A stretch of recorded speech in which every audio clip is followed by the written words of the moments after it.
Greetings. I'm Roberto Dominguez. I'm currently a senior at Parkland College, and my major is accounting. With that being said, let's start my presentation. The title of my presentation is "Incompetence at the Workplace." How many of y'all people though y'all believe your job is boring or don't like what y'all do at your job? Well, there's also a great number of employees that believe that there's a lack of incompetence in their corporate job. There are a few motivations behind why few laborers are seen as uncut, regardless whether they're making a good attempt to succeed.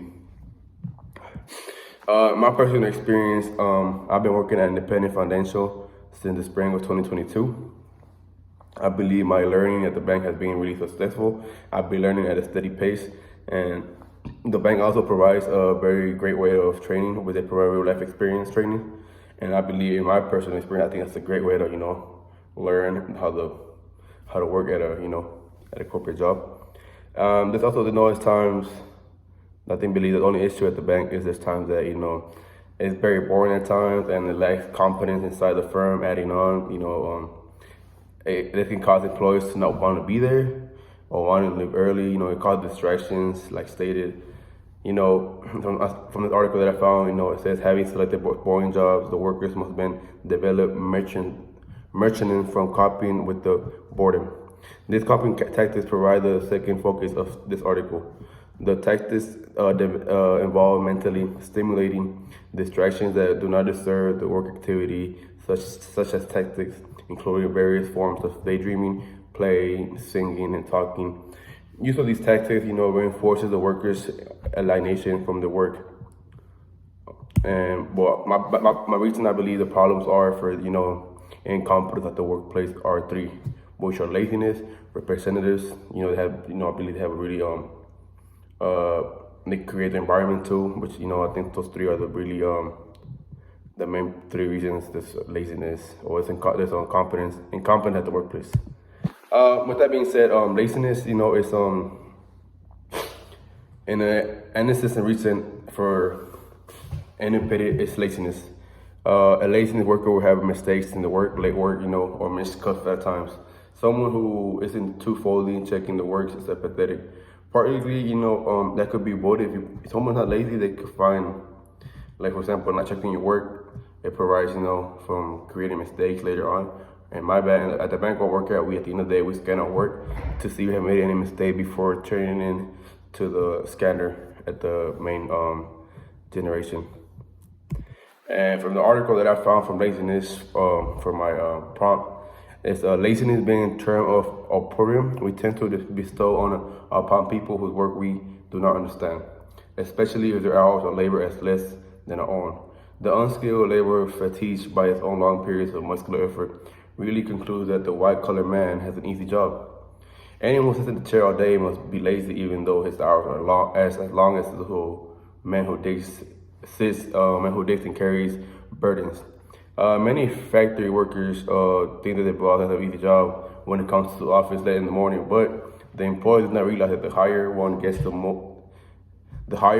in the industrial organization, the more night work this has to do. The actual number of hours the teacher spends in the classroom may be much less than hours they set outside from the classroom. Next is the representatives. Throughout the shortcoming of their own, representatives might have been given an errand for which they have no preparation or experience. Phenomenal model is a point at which fantastic sales rep is elevated to a project let in light of their predominant deals execution. And the article that I found from that problem is a recent report by Government and Accountability Office (GAD) found there's a difference in federal employment and training programs, with substantial overlap among them.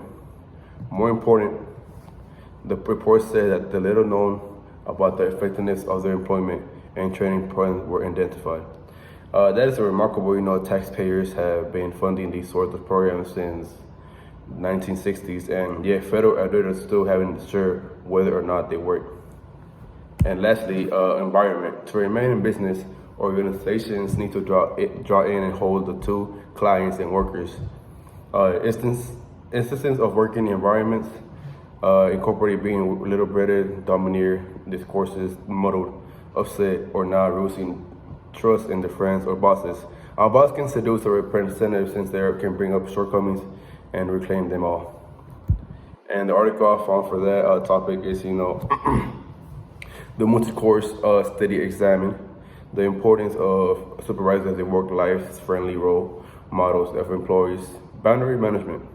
Particularly, we tested whether supervisors' work-home segmentation behavior represents work-life friendly role modeling for their employees. Furthermore, we tested whether they work in real-life friendly role modeling implementation and equate from work-home.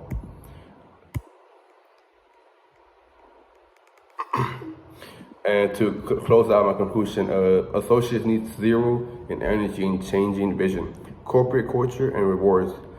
We decide issues. We identify this, results we could expect.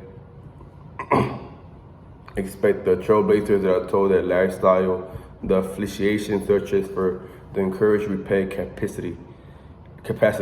Agents out to sort some ways to yell out identity, whether or not corporates advancing common training or considering each other capable of that.